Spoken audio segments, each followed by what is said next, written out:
Di dalam sebuah buku yang berjudul Min Muqawimat An-Nafsiyah Al-Islamiyah, pilar-pilar pengokoh nafsiyah Islamiyah, disebutkan tentang makna atau definisi dari apa yang disebut dengan syakhsiyah Islamiyah atau kepribadian yang Islami. Dalam buku tersebut dijelaskan bahwa tidaklah cukup seseorang disebut sebagai mempunyai kepribadian yang Islami hanya dengan menggunakan busana yang Islami misalnya, ya, hanya dengan menggunakan aksesoris yang Islami. Dia menutup aurat, dia menggunakan gamis, dia berjenggot, ya, dan sebagainya. Ya, itu semua adalah ajaran Islam memang, tetapi tidak cukup untuk dikatakan bahwa seseorang mempunyai kepribadian yang Islami hanya dengan memenuhi dirinya dengan hal-hal yang bersifat aksesoris saja, ya, penampilan-penampilan fisik atau penampilan-penampilan luar. Dalam buku tersebut dikatakan bahwa seseorang akan dikatakan mempunyai kepribadian yang Islami ketika dia mempunyai akliyah Islamiyah atau pemikiran yang Islami dan perilaku yang Islami, ya, atau nafsiyah al-Islamiyah. Akliyah Islamiyah atau pola pikir yang Islami adalah cara yang digunakan oleh seseorang untuk memikirkan sesuatu. Bagaimana dia beropini tentang sesuatu, bagaimana dia berbicara, bagaimana dia mengambil keputusan, dan terutama adalah bagaimana dia menetapkan hukum atas suatu perbuatan, bagaimana dia menetapkan standar baik dan buruk atas suatu perbuatan. Ya, maka ini semua harus dilandaskan dari ajaran-ajaran Islam. Itulah yang dikatakan sebagai akliyah Islamiyah, pola pikir yang Islami. Ya, kita tahu bahwa hari ini kita hidup di zaman di mana ideologi yang tegak di atas muka bumi ini adalah ideologi kapitalisme. Hari ini di sekeliling kita yang ada adalah pemikiran-pemikiran yang sifatnya adalah sekuler kapitalistik. Ya, ada pandangan hidup yang disebut dengan sekulerisme. Ya, Fasluddin anil hayah wa Fasluddin anid daulah. Pandangan hidup yang memisahkan agama dari kehidupan. Ada yang disebut dengan hak asasi manusia. Ada yang disebut dengan demokrasi yang mempunyai satu prinsip Vox Populi Vox Dei, suara rakyat suara Tuhan. Ya, ada bagi kaum wanita ada pandangan hidup yang disebut dengan feminisme, ya, yang mengutamakan kesetaraan gender antara laki-laki dan wanita. Kemudian ada yang disebut dengan pluralisme, pandangan hidup yang menyamakan semua agama. Ada lagi pandangan hidup liberalisme, ya, satu faham yang menuntut adanya kebebasan dalam seluruh aspek kehidupan. Ini semua adalah pandangan-pandangan hidup yang muncul dari pemikiran-pemikiran manusia yang bertentangan dengan akidah Islam.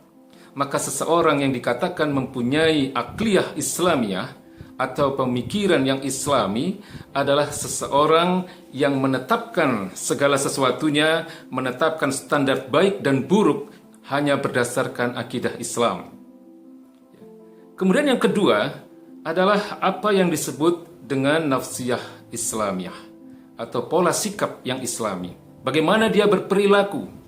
Ya, dan dalam buku ini fokuskan kepada bagaimana cara seseorang untuk memenuhi kebutuhan-kebutuhan dasarnya, kebutuhan jasmaninya, dan kebutuhan-kebutuhan naluriyahnya. Di dalam diri seseorang ada dua kebutuhan besar yang harus dipenuhi oleh manusia. Yang pertama adalah kebutuhan-kebutuhan jasmani, yaitu kebutuhan-kebutuhan yang sifatnya adalah pemenuhan atas kebutuhan-kebutuhan fisik kita. Kebutuhan-kebutuhan dasar seperti sandang, pangan, dan papan. Ya. Kemudian yang kedua ada yang disebut dengan kebutuhan yang sifatnya naluriyah, ya, atau di dalam bahasa Arab dan di dalam buku ini disebut dengan gharizah, naluri. Ya. Di dalam diri seseorang ada yang disebut dengan gharizatun naum, ya, kebutuhan seseorang untuk mendapatkan kasih sayang, untuk mendapatkan keturunan, untuk mendapatkan pasangan. Ya, dan yang kedua adalah ada kebutuhan naluriah dalam diri seseorang yang disebut dengan gharizatul baqa. Ya, kebutuhan seseorang dalam rangka untuk menjaga kehormatannya, membela dirinya. dan untuk mendapatkan kehormatan itu sendiri. Ya. Kemudian yang ketiga ada yang disebut dengan gharizatut tadayyun, ya, kebutuhan seseorang untuk mentakdiskan sesuatu, untuk mensucikan sesuatu, ya, naluri untuk berketuhanan atau naluri untuk beragama. Ini adalah kebutuhan-kebutuhan naluriah yang ada di dalam diri seseorang. Maka yang disebut dengan nafsiyah Islamiyah, ya, adalah pola sikap atau perilaku seseorang dalam rangka memenuhi kebutuhan-kebutuhan jasmaninya dan dalam rangka memenuhi kebutuhan-kebutuhan naluriahnya, ya, berdasarkan ajaran-ajaran Islam, berdasarkan akidah Islam dan berdasarkan syariat Islam. Maka itulah seseorang yang bisa dikatakan dia mempunyai apa yang disebut dengan nafsiyah Islamiyah. Jadi inilah, seseorang akan dikatakan mempunyai kepribadian yang islami atau syakhsiyah Islamiyah ketika di dalam dirinya dia memiliki akliyah Islamiyah, pola pikir yang islami. Bagaimana dia menetapkan hukum atas sesuatu dan menetapkan standar baik dan buruk hanya berlandaskan akidah Islam. Dan yang kedua, ya, seseorang tersebut dia mempunyai nafsiyah Islamiyah, yaitu bagaimana dia berperilaku dan bagaimana khususnya dia dalam rangka memenuhi kebutuhan-kebutuhan jasmaninya dan kebutuhan-kebutuhan naluriahnya. Inilah seseorang bisa dikatakan sebagai mempunyai kepribadian yang islami. Tidak bisa dikatakan seseorang mempunyai kepribadian yang islami ketika seseorang itu hanya memiliki akliyah Islamiyah, hanya mempunyai pemikiran yang islami, tapi dia tidak berperilaku secara islami. Dia tidak mempunyai nafsiyah Islamiyah. Dia tahu mana yang halal dan mana yang haram. Dia beropini secara islami. Dia berbicara berdasarkan akidah Islam. Dan dia mengambil berbagai keputusan atas segala sesuatunya berdasarkan akidah Islam. Tapi dalam perilaku sehari-hari, dalam rangka memenuhi kebutuhan-kebutuhan jasmani dan kebutuhan naluriahnya, dia tidak berlandaskan ajaran-ajaran Islam. Dia tetap melakukan hal-hal yang haram seperti ekonomi ribawi dan sebagainya. Dia tetap memisahkan antara agama dan kehidupan. Ya, dia tidak memperhatikan atau menimbang mana yang halal dan mana yang haram. Meskipun secara pemikiran, secara akliyah, ya, dia mempunyai pemikiran yang islami. Kemudian tidak bisa juga dikatakan bahwa seseorang mempunyai syakhsiyah Islamiyah atau kepribadian yang islami hanya dengan dia mempunyai perilaku yang islami. Dia beribadah sangat baik. Ya, dia sholat, dia haji, dia zakat, dia puasa, dan sebagainya.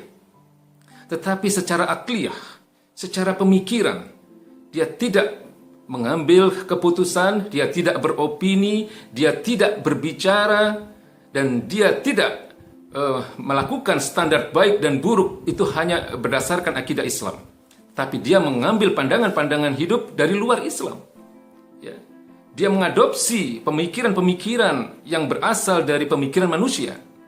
Ya, dia mengadopsi pemikiran-pemikiran sekularisme, pluralisme, dan sebagainya.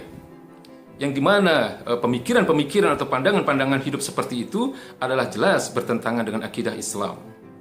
Maka ketika akliyah Islamiyah dan nafsiyah Islamiyah telah ada di dalam diri seseorang, maka seseorang tersebut telah menjelma menjadi seseorang yang mempunyai syakhsiyah Islamiyah atau kepribadian yang islami. Lalu bagaimana untuk mewujudkan kepribadian yang islami ini di dalam diri seseorang?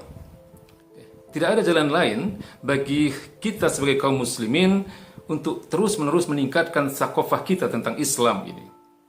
Tidak ada jalan lain kecuali bagi kita untuk terus-menerus memahami agama ini. Utlubul ilma minal mahdi ilal ladi. Ya. Kejarlah ilmu, tuntutlah ilmu tentang Islam ini dari sejak kita berada di dalam ayunan hingga sampai ke liang lahat. Maka dengan semakin baiknya sakofah seseorang tentang Islam, dengan semakin baiknya pemahaman seseorang tentang agama yang mulia ini, maka akan semakin baik pula tingkat ketaatannya kepada Allah Subhanahu wa taala. Dia akan merasa senantiasa terikat dengan hukum-hukum Islam, dengan syariat Islam, sehingga dia menetapkan standar baik dan buruk hanya berdasarkan akidah Islam. Dia menetapkan mana yang halal dan mana yang haram hanya berdasarkan akidah Islam. Dan demikian pula dengan pola sikapnya, dengan perilakunya, dia akan berperilaku secara islami. Tidak hanya bicara, tidak hanya beropini secara islami, tetapi pola sikapnya, perilakunya juga senantiasa dilandaskan pada ajaran-ajaran Islam. Terutama adalah bagaimana dia memenuhi kebutuhan-kebutuhan jasmaniyahnya dan kebutuhan-kebutuhannya yang bersifat naluriyah. Dia akan memenuhi segalanya itu berdasarkan akidah dan syariat Islam.